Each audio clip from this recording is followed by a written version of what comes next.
Hello, my friends. It's good to be with you here again. And I wanted to share with you my thoughts as for how important it is to be the eye of the storm during these times. And what does that mean exactly? And what's the point of doing it? Well, I'm sure you've noticed that as times are becoming increasingly difficult to acquire different supplies, things taking longer, people being polarized around the world in regards to the global pandemic, regardless of how you stand on it, that people around us, and sometimes we are those people too, are becoming increasingly agitated or angry, and sometimes, I hate to say it, I've witnessed just downright mean. And what we can do in order to help to shift that. So one thing that I like being is the eye of the storm. And as you notice, you can be, just like when you have a hurricane, the eye of the storm is calm. And how do you do that? Well, the first thing is, if you find that you're in a situation, it could be in traffic, it could be in a store where people are becoming angry, whatever that situation is, and you find yourself being on that verge of, getting angry or whatever yourself. And as we all know, that if you do that, it just creates, again, this negative, anger, greater tension, and so forth. It just becomes more and more. And when you find yourself right on that verge, stop, breathe, and take a moment to ask these two things. The first one is this worth your health and peace of mind? Whatever this is going to raise your blood pressure, could ruin your day, what have you, is it really worth your health and peace of mind? And then the second question I would have you ask is anyone, including yourself, even really going to care or remember this tomorrow or a week from now? And you're going to find that the vast majority of times, the answer to both of those questions is typically going to be no. So with that, saying, okay, wait a minute, this is not worth my health and peace of mind. And really, when it comes to whatever this incident is, it's really not going to be something so dramatic that I'm even going to remember it, or that even this individual, we may not even see each other again in life if you're in a store or whatever. And say, okay, with whatever emotions I'm feeling now, the second step is, let me do the opposite. So say, for example, someone cuts you off.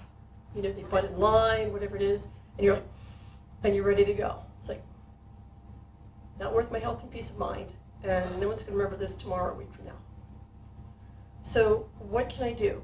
Instead of anger and agitation, let me breathe and be calm. You don't have to be happy, but let me breathe and be calm. Let me send this energy out.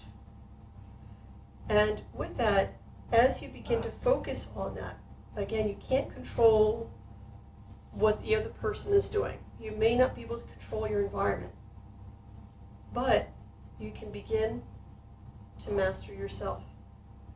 So in being able to, at the very least, have that moment of, I'm going to say calmness, if not serenity, the other individuals around you pick that up. Even if they try to begin to engage you because they've had a bad day, therefore everyone else has a bad day. If you, again, insist on holding your boundaries, not allowing for the person to get under your skin, and perhaps even acknowledging, yeah, you're right, this is an aggravating situation, we all feel this way. So even just acknowledging, but not escalating, radiating out that energy, which is the opposite, begins to shift things up. The other thing that can happen, as well as being the eye of the storm, is with that third step. The third step, and it all depends, none of us is perfect. We could do things that accidentally sets somebody off. We don't know what type of day they've had.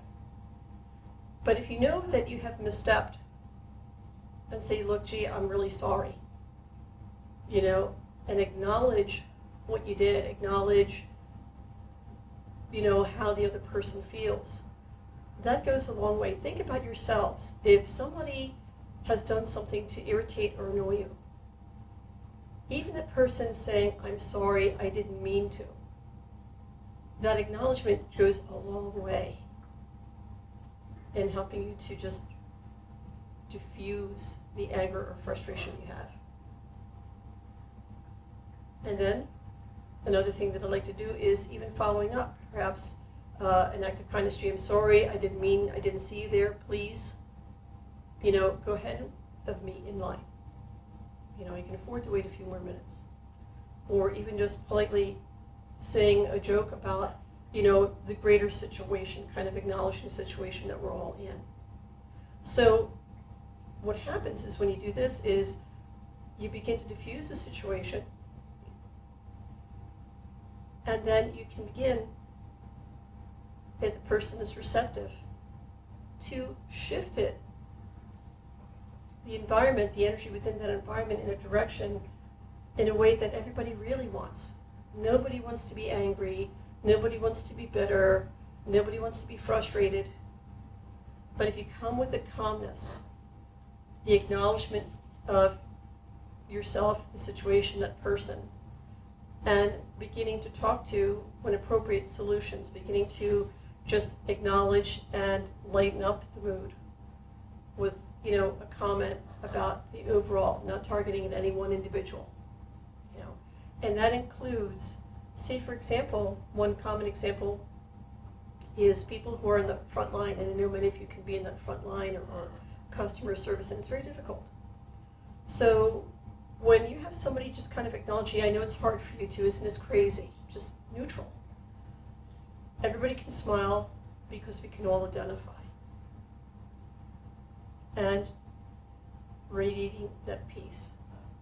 So when it comes to being the eye of the storm, afterwards, if you find that you still have that there's still some pent-up emotions and things that are happening, like what happens with Indiana, then go ahead, find a way, a healthy way to release them, whether it be going for a run, escaping into a book, enjoying a show, whatever it is.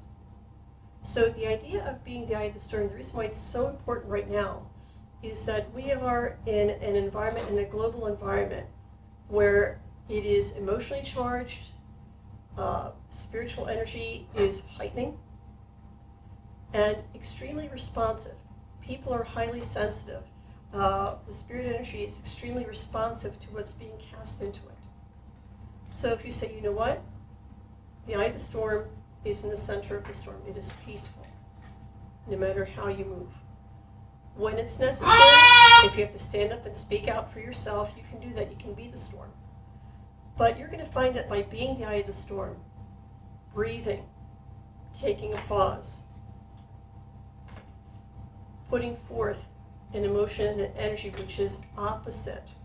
And that's the best way to gauge, well, this is what I'm feeling. Nobody wants to feel this. What's its opposite?